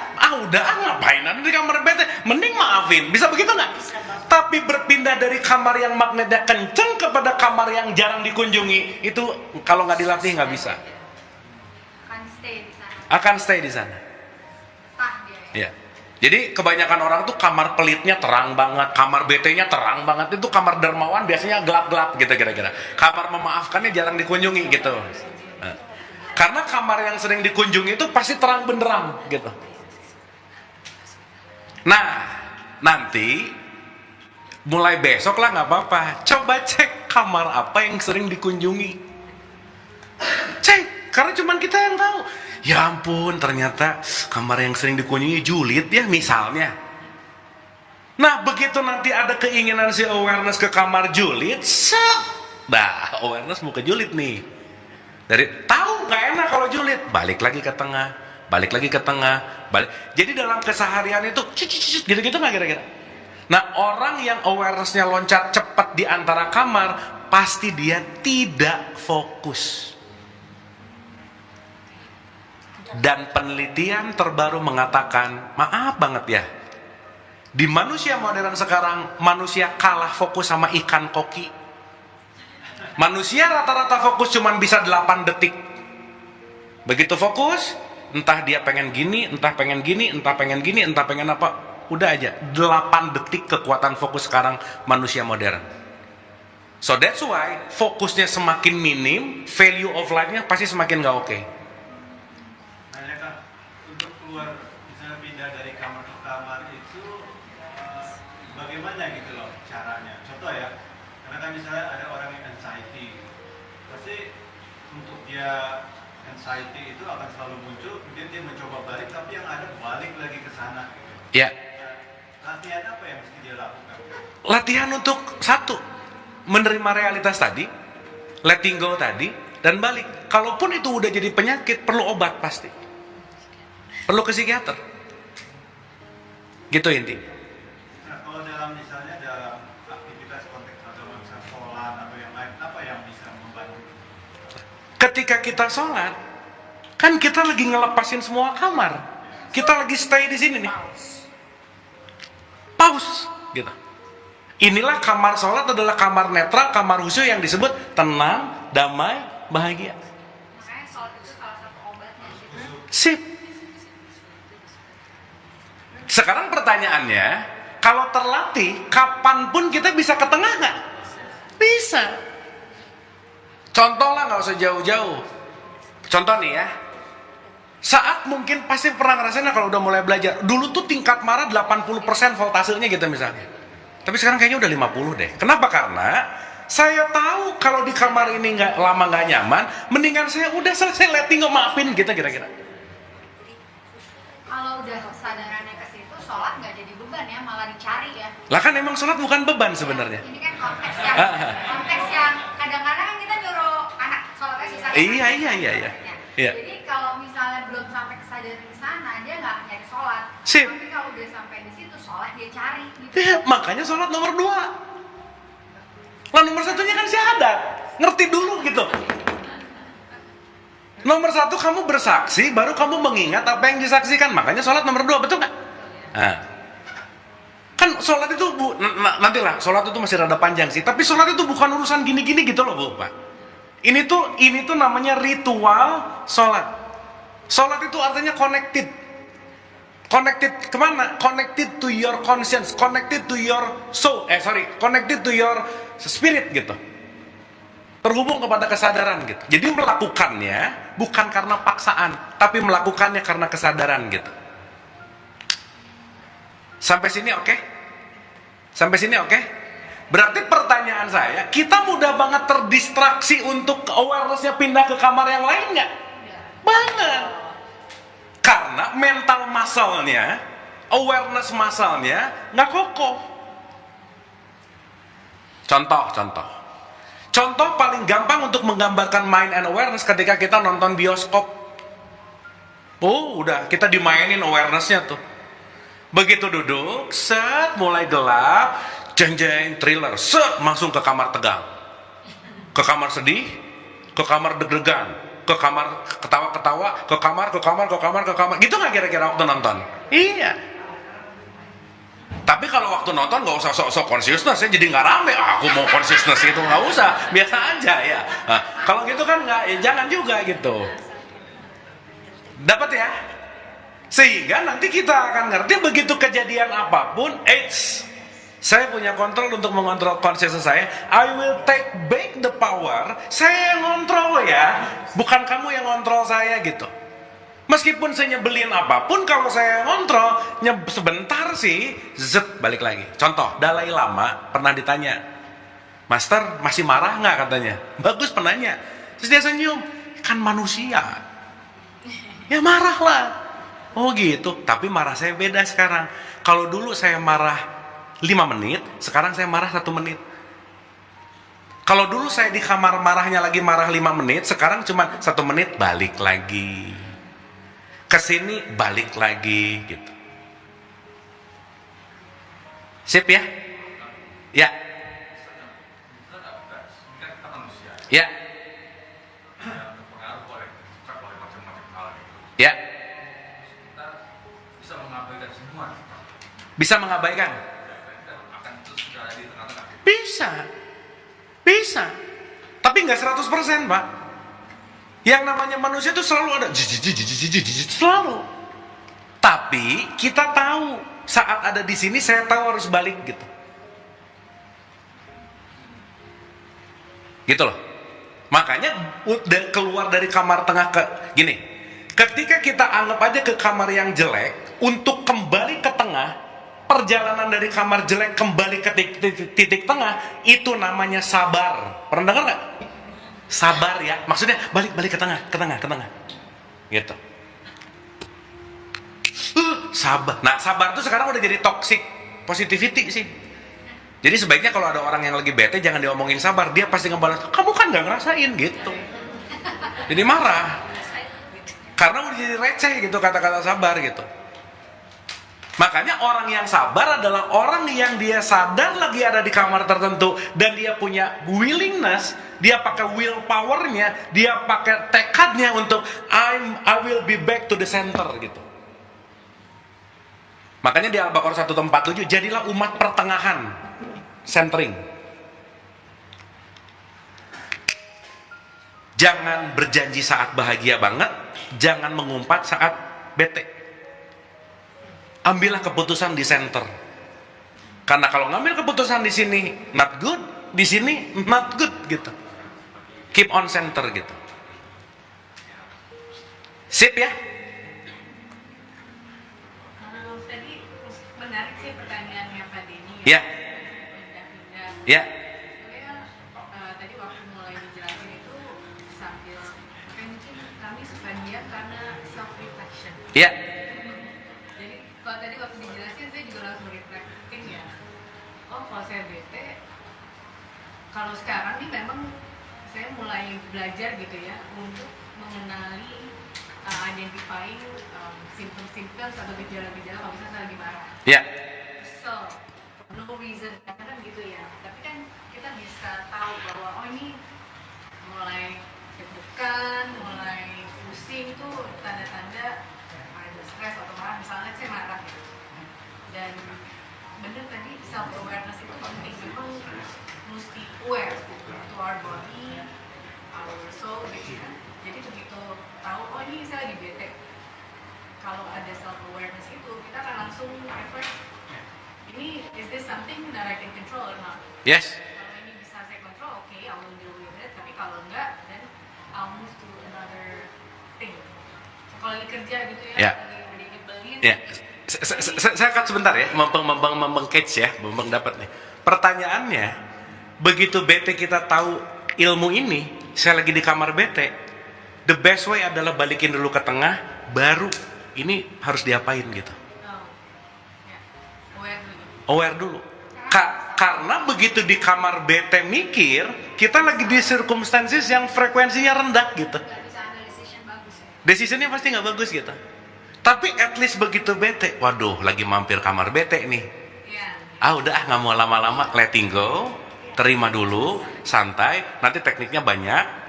Tapi at least tahu begitu aku di kamar bete dan this is not good, aku mau sign out check out gitu. Saya mau balik ke tengah dulu Entah mau menyepi dulu, entah tarik nafas. Tapi yang paling manjur tarik tunai sih, itu manjur.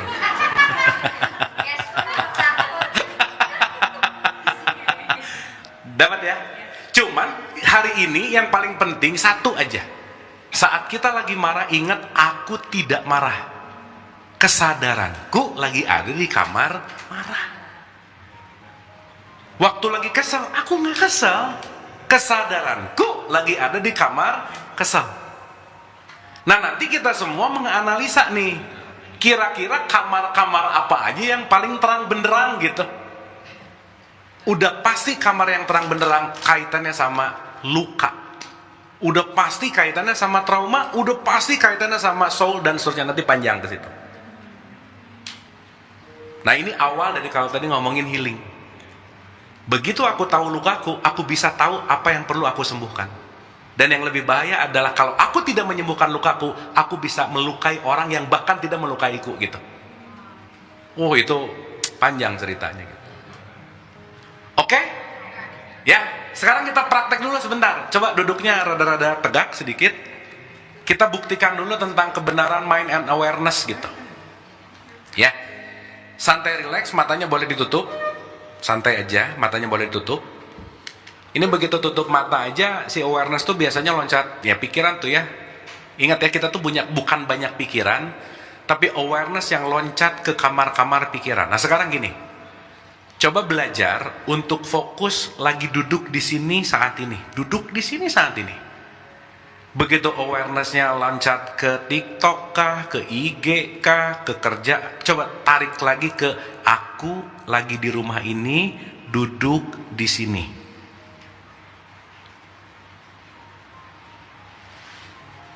Dah, ada narik lagi nih awareness ke pikiran, aduh nanti rumah gimana, aduh nanti, coba tarik lagi, take back, balik, aku di rumah ini, aku di sini, aku di rumah ini, aku di sini. Untuk menyadari betapa si monkey mind kita, which is kita udah paham, bukan pikiran yang banyak, tapi awarenessnya nggak mau diem.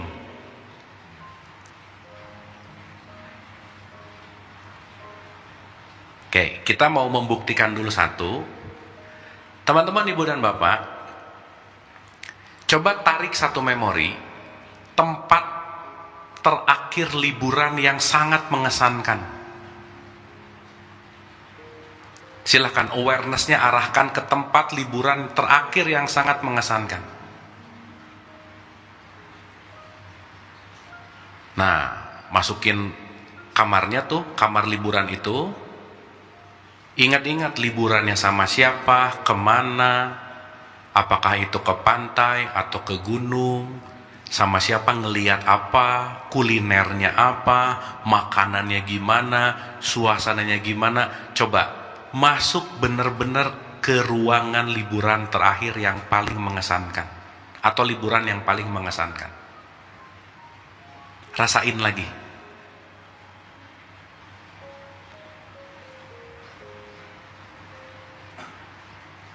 Rasain lagi. Lebih visual lagi boleh, lebih dirasain lagi boleh, bareng sama siapa aja, hal-hal unik apa yang terjadi, apa yang gak pernah dilupain momen-momennya, diingat-ingat lagi. Stay di ruangan itu, nyalain lampunya, puter lagi memorinya sedetail-detailnya. Oke, cukup. Sekarang balik lagi ke kamar rumah ini di sini sekarang.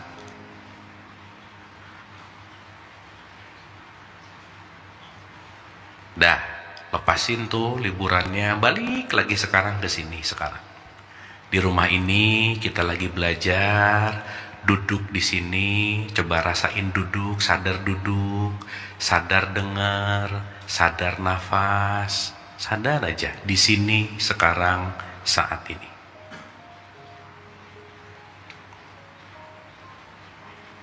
Dah, kita latihan lagi. Ambil memori ke terakhir pemakaman siapapun. Kita mengunjungi pemakaman siapa? Silakan masuk ke situ. Siapa yang meninggal, dimakamkan di mana, prosesinya gimana?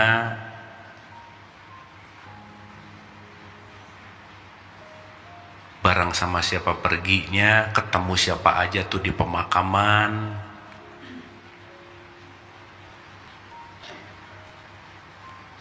Apakah itu orang terdekat, teman dekat, kolega? Coba masuk ke ruangan pemakaman yang bisa diingat, yang ada memorinya.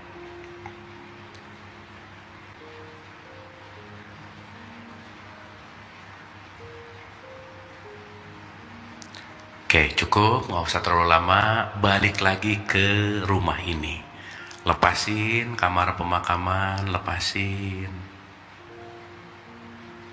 Balik ke rumah ini, di sini, saat ini, sadar duduk, sadar suara, sadar nafas, sip, balik lagi ke sini. Sekarang kita masuk ke kamar film terakhir yang ditonton, atau film yang paling mengesankan di bioskop. Masuk ke kamar itu. Terserah.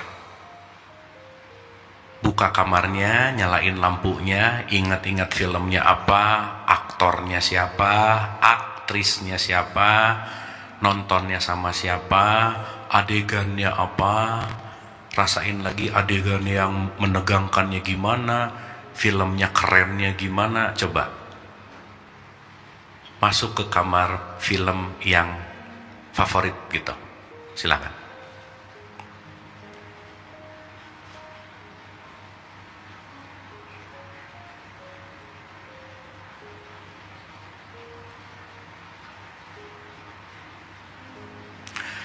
Cukup, balik lagi ke rumah ini, santai dan rileks. Lepasin kamar liburan, kamar pemakaman, kamar film, lepasin.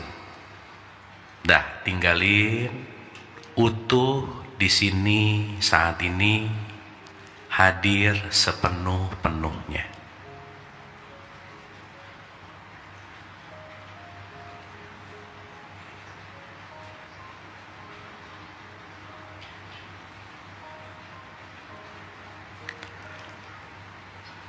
Tidak terburu-buru, matanya boleh dibuka.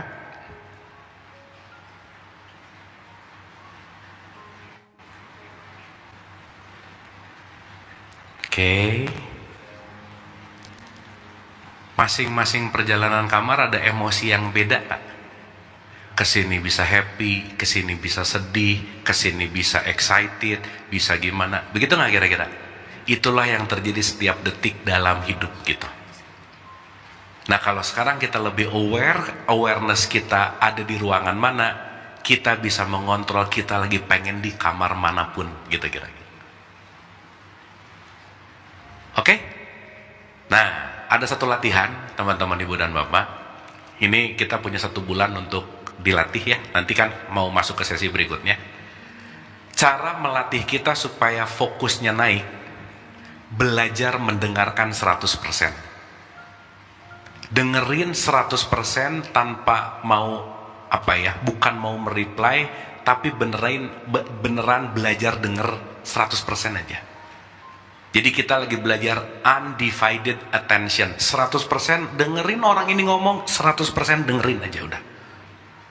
Makanya yang membuat kita susah fokus adalah multitasking. Lakukan satu, makanya kan di Quran lakukan ini selesai baru lakukan yang lain, gitu kira-kira. Gitu ya. Makanya belajar paling sederhana untuk menaikkan tingkat fokus adalah listening. Dengerin orang 100% aja. Dan nanti disadari deh, begitu kita lagi belajar, selama ini ternyata ngedengerin tuh nggak sepenuh 100% gitu. Misalnya ada lagi ngobrol sambil main, iya aku dengerin kok, tapi sambil main handphone, nggak bisa lah, udah nggak bisa. Nah, saat kita mulai belajar 100%, makan ya makan, minum ya minum, ngobrol ya ngobrol, denger ya denger, 100% gitu. Nah, nanti kita akan sadar bahwa oh iya ya, tingkat fokus kita tuh sangat-sangat fragile gitu. Sangat bisa mudah dipatahkan sama faktor eksternal gitu kira-kira. Oke? Terlalu banyak buzzer di dunia ini. Itu kan buzzer. Kali ini nggak bisa nyalahin buzzer, Bu. Mau banyak buzzer kalau kitanya santai nggak masalah. Aman. Ya. Ya.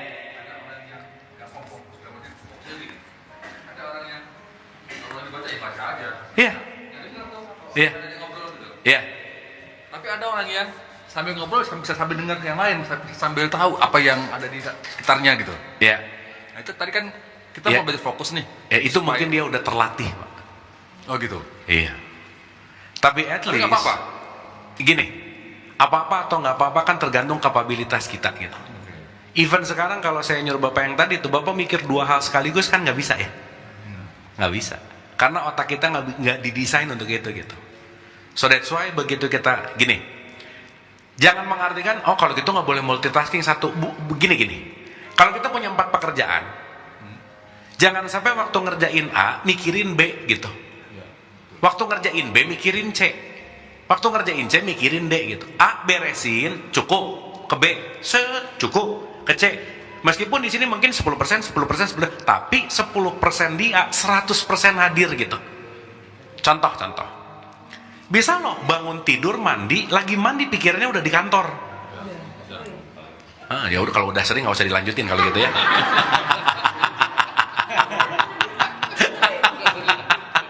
Ya, berarti kita nggak aware, nggak fully present waktu mandi loh. Sampai ini udah sabunan belum ya? Oh udah tuh. Gitu. Sip ya. Makanya less fokus, less efektif, less produktif udah pasti. Tapi apa daya dengan laki-laki dan perempuan beda itu benar? Pasti. Karena korpus kolosum laki-laki sama perempuan tuh beda. Tapi bukan berarti itu enggak gitu juga. Bukan berarti bahwa excuse, bukan. Ya, tapi dari fisiologis korpus kolosum otaknya memang beda, iya. Kan kalau bukan daya dengarnya sama, tapi memproses di otaknya yang berbeda. Karena katanya kalau laki cuma menggunakan yang kiri, kalau perempuan langsung dua-duanya. Gitu benar. Sebenarnya kiri kanan, otak kiri kanan itu kan hoax ya.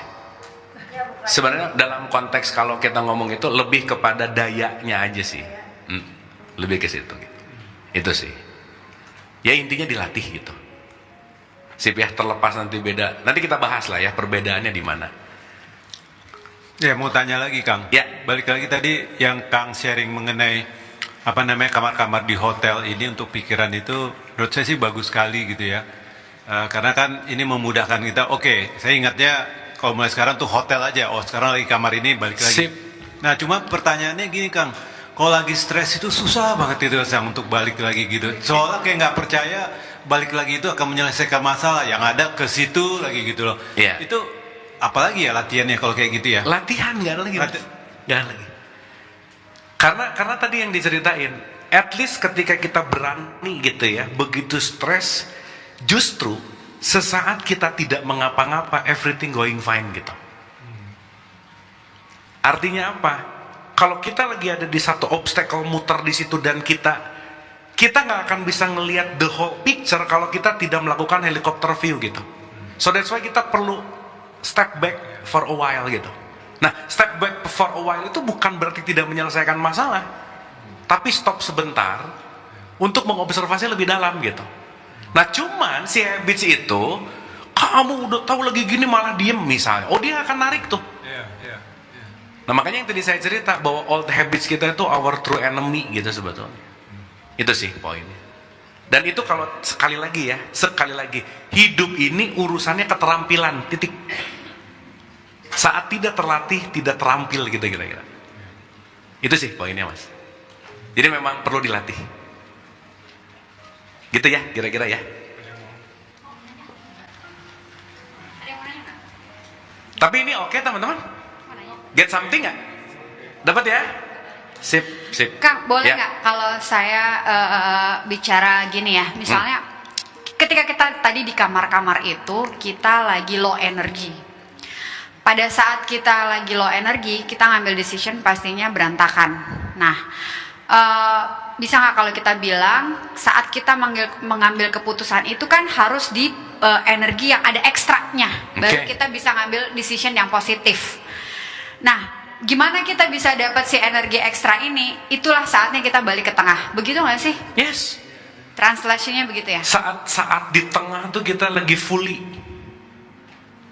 present tuh ada di sini nih. Jadi dalam arti kata kita lagi ngambil energi, lagi nge-recharge dulu di situ ya? Betul. Jadi di sini tuh adalah kalau nanti di tabelnya Hawkins, at least di sini tuh ada damai, tenang, bahagia tuh ada di sini gitu. Jadi kita akan clear seeing gitu. Yang asalnya kalau misalnya di kamar ini ngelihatnya segini, harus mengambil decision cut gitu, ternyata pas gini, oh nggak harus cut sih ini gitu. Tapi mungkin harus gimana gitu. Nah, begitu kita di tengah, kita akan clear thinking dan clear seeing gitu. Kenapa? Karena gelombang jiwanya di sini tuh gini, santai banget. Di kamar-kamar yang chaos gini nih, wuh, gitu. Ya, makanya kenapa ada statement bahwa healing proses bisa terjalani pada saat relax. That's it. Tegang nggak bisa. Betul. Dalam bahasa sholat, relax itu namanya tumak ninah gitu. Maka lakukanlah dengan tumak ninah untuk menuju khusyuk. Gitu.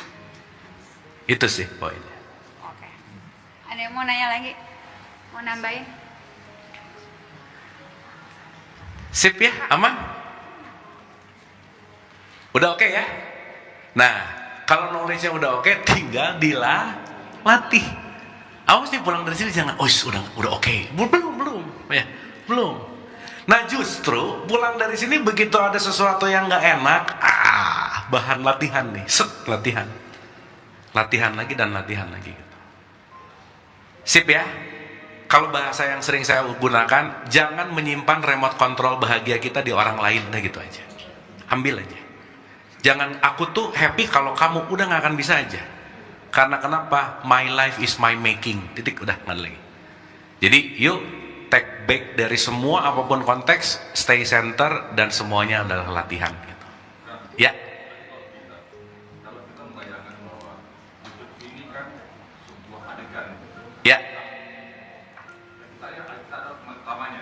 Ya. Kita yang paling penting dalam hidup ini gitu. Ya. Sehingga ya fokusnya kita, fokusnya itu kan bisa dibayangkan bahwa yang lain itu ada pemeran pembantu semua pemeran yang hanya bagian untuk mempengaruhi diri kita gitu. Ya. Oke. Berarti kita akan memerankan sebaik-baiknya, betul nggak? Salah satu orang yang memerankan sebaik-baiknya berarti nggak usil sama peran orang lain, kan gitu Pak? Itu poin penting. Benar banget. Gitu. Satu lagi, tadi Ya. Kang Abu bilang abis ini kalau ada latihan, asik nih latihan. Instead of kayak, ya elah kenapa lagi sih nih, gitu ya. Iya. Nah, berarti- Begitu ya elah. Ya elah. Back kepada butuh habit mundur. lama nggak? Ya habit lama. Nah, gitu. Berarti kalau wah latihan itu kan berarti bersyukur. Iya. Ada konteks Betul. korelasi dengan bersyukur ya. Yes. Jadi kondisi apapun yang orang-orang bilang itu tidak beruntung, tapi itu patut kita syukuri untuk kita latihan. Benar Iya. gitu nggak? Sip. Mulai besok pagi begitu bangun, ya Allah, datengin masalah yang gede ya Allah. Gitu. Betul, doanya jangan gitu. Ya, soalnya mau doa mau nggak pasti datang sih gitu. Ya, dapat ya? Sip ya? Bener tadi, change your perspective, change your life, udah pasti gitu. Saat ngelihat bener tadi, ya elah gini lagi, tapi begitu, yes. Oke, ini tempat saya ngelatih dari kamar nyebelin ke kamar tenang. Oh,